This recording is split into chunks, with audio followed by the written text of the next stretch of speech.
Tapi kali ini kita mau belajar tentang konseling pranikah.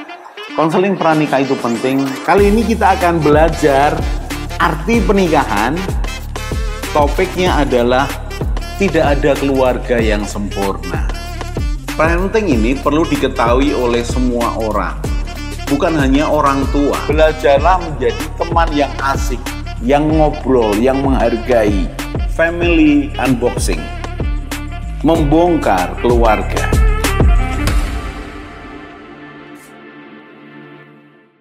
Salam keluarga Indonesia. Kita masih belajar di konseling pranikah dan kita sedang membicarakan tentang mengatur keuangan yang sehat, yang baik. Ini perlu. Karena kalau keuangan ini bisa dikelola dengan baik, disepakati dari awal sebelum menikah, maka kedepannya akan jauh lebih baik. Saya harus mengatakan lebih baik bicarakan itu di depan. Mengapa? Saya berikan contoh. Saya ini mengkonseling ratusan orang. Salah satu walaupun itu mewakili beberapa yang lain. Saya kaget ketika seorang istri menceritakan bahwa selama dari tahun pertama sampai tahun ke-13 dia tidak pernah diberi uang oleh suaminya. Dia diberi uang suaminya kalau dia minta. Kalau dia tidak minta, dia tidak diberi. Saya tanya waktu itu, Bu, mengapa begitu? Ya saya pikir kasihan Pak, suami saya itu kan gajinya kecil. Gaji saya lebih besar. Ya, tapi pernah nggak dibicarakan itu sebelum nikah? Ya nggak dibicarakan Pak, katanya malu membicarakan keuangan. Terus saya katakan, loh nggak begitu. Keuangan buat apa malu ngurus keuangan? Kecuali tidak butuh uang, nggak apa-apa, nggak usah diomongkan. Tapi kalau keuangan itu menjadi sesuatu yang dibutuhkan dan harus diatur, penting, maka harus dibicarakan di depan. Jadi ibu tidak pernah terima uang dari suami. Kasihan Pak. Gajinya cuma UMR, sementara saya kerja di perusahaan 3 kali lipat, 4 kali lipat gajinya, Pak. Oke, baik. Jadi artinya dia tidak pernah memberi. Saya kasihan, Pak. Oh ya, baik. Kemudian kenapa di 13 tahun pernikahan baru ibu masalah? Ya, kan saya sudah selesai, Pak. Saya tidak mau kerja lagi, saya capek, Pak. Sebelum menikah saya sudah kerja 7 tahun. Setelah menikah ini 13 tahun, 20 tahun loh Pak. Dan saya mau di rumah.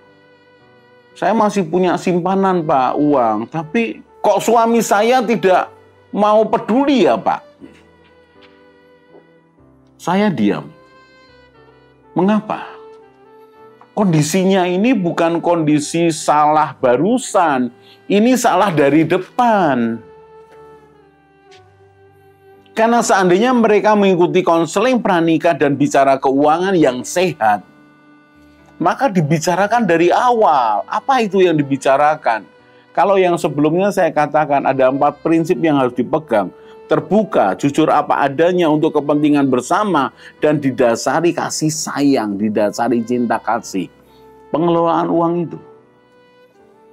Maka, kalau terbuka yang ngomong di depan. Contoh, calon suamiku ini gajinya 3 juta Pak. Gaji saya 9 juta. It's okay. Bagaimana caranya? Siapa yang mengatur? Kemudian mereka sepakat. Masing-masing aja. Masing-masing aja gajinya kecil. Masing-masing bagaimana? Ya duit sendiri-sendiri, kalau butuh ya nanti baru berbagi begitu. Maka sang kanselor akan memberitahu kepada mereka bahwa oh itu tidak sehat, dibicarakan di depan. Kebutuhan bersama apa? Mungkin saudara mengatakan kan gaji suaminya kecil. Ini bukan masalah gajinya kecil, ini bicara tanggung jawab.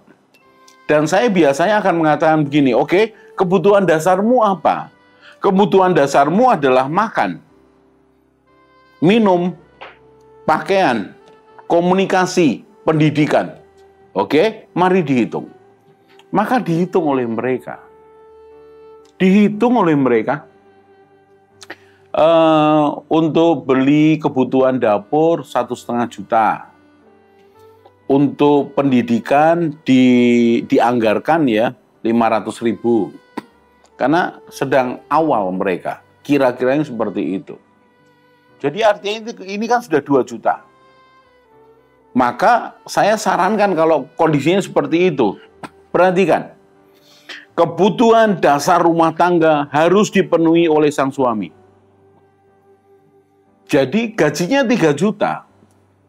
2 juta ini untuk memenuhi kebutuhan dasar keluarganya. Makan, minum, komunikasi, pendidikan. Nah, duit istrinya buat apa? Buat mendukung yang lain. Selain ditabung untuk investasi. Begitu caranya. Terbuka, jujur apa adanya untuk kepentingan bersama. Lalu didasari cinta. Pak, kasihan suaminya. Saudara, saya nggak kasihan. Laki-laki harus tanggung jawab, bisa diandalkan, memberikan rasa aman. Memang gajinya lebih sedikit, tapi kebutuhan dasar dia yang memenuhi. Dan dia bisa mengatakan, aku memenuhi kebutuhan dasar keluargaku. Itu membangun akan kebanggaan diri, itu dibutuhkan oleh pria. Jadi kalau mereka konseling pranikah kepada saya, pasti tidak akan terjadi 13 tahun pernikahan, baru ribut masalah sesuatu yang mendasar. Saya berharap saudara mulai melihat bahwa ini bukan masalah besaran uang. Bukan. Karena dalam pengalaman saya mengkonseling orang yang bekerja karyawan biasa, penghasilannya pas-pasan. Saya mengkonseling karyawan biasa, penghasilannya lumayan. Saya mengkonseling jabatannya manajer, penghasilannya besar. Saya mengkonseling jabatannya direktur, penghasilannya sangat besar. Dan saya tetap memakai 4 prinsip ini. 4 prinsip membangun keuangan keluarga, keuangan rumah tangga yang sehat. Terbuka, jujur apa adanya, untuk kepentingan bersama, didasari cinta kasih. Harus saling percaya. Jujur apa adanya ini adalah mesti membangun kepercayaan. Begitu, mengapa? Karena ternyata prinsip ini diterapkan oleh kepada orang yang penghasilannya pas-pasan bisa, menengah bisa, lebih bisa, sangat lebih bisa. Dan mereka tertolong.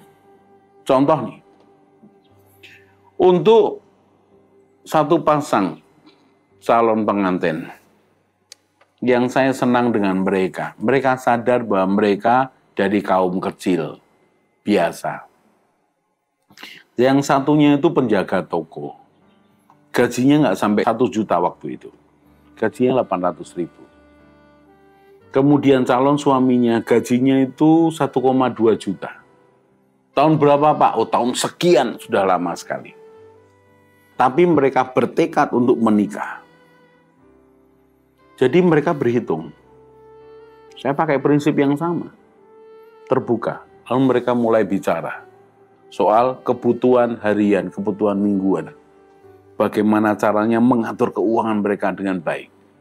Jujur apa adanya, saling percaya ini loh. Terbuka begitu rupa. Untuk kepentingan bersama, kemudian didasari cinta kasih.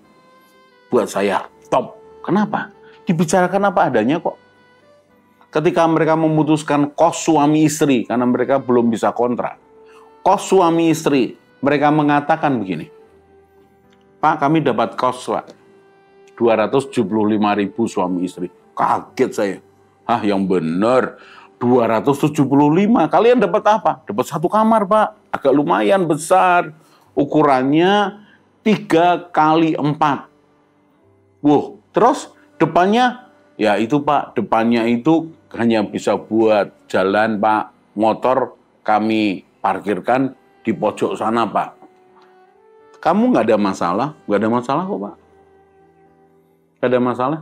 Oke, kalian sepakat ya, dinikmati ya. Terus bagaimana caranya soal makan? Pak, makan toh Pak. Makan kami bisa betul-betul sepiring berdua Pak. Kami beli lauk Pak. Beli lauk 5.000 di pagi hari.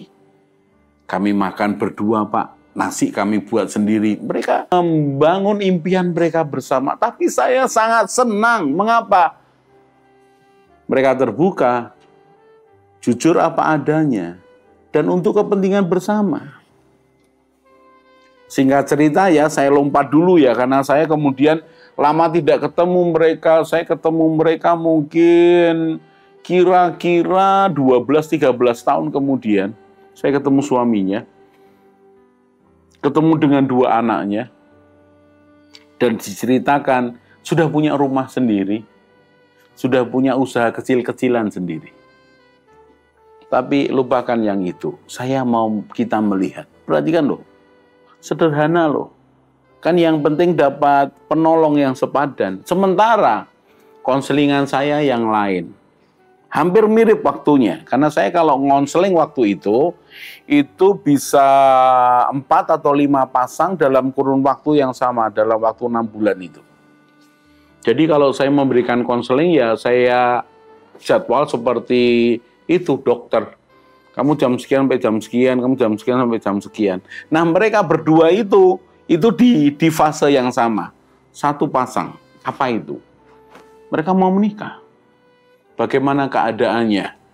Sang perempuan kerja di bank. Yang lakinya kerja salesman perusahaan keluarga. Untuk menikah mereka tidak ada masalah. Akan dipestakan di gedung. Dengan biaya ratusan juta. Rumah sudah disediakan. Rumah yang buat saya itu rumah mewah. Dengan AC sekian, kamar sekian. Wow. Tapi apakah kemudian mereka tidak punya masalah? Mereka tetap punya masalah. Masalahnya apa itu Pak? Masalah di pembagian beban. Penghasilannya istrinya, penghasilannya suaminya dihitung ternyata pas-pasan. Loh Pak, pas-pasan kayak yang contoh yang pertama? Bukan, pas-pasan buat kebutuhan mereka. Mengapa? Ternyata listriknya mahal, karena AC-nya banyak. Kemudian bensin untuk mobil mereka lumayan banyak. Kemudian kebutuhan soal pakaian standarnya berbeda. Jadi uang mereka pas-pasan. Dan pas-pasan ini buat mereka bermasalah. Perhatikan. Di saat yang sama saya menghadapi sepasang anak muda yang sederhana tapi mau berjuang. Tapi di jam berikutnya sepasang anak muda yang saling menyalahkan sementara orang tua mendukung dan mereka jauh lebih baik secara materi. Mungkin saudara mengatakan, berarti uang tidak menjamin ya Pak. Benar, saya harus katakan. Jangan jaminkan hidupmu dengan materi, dengan uang.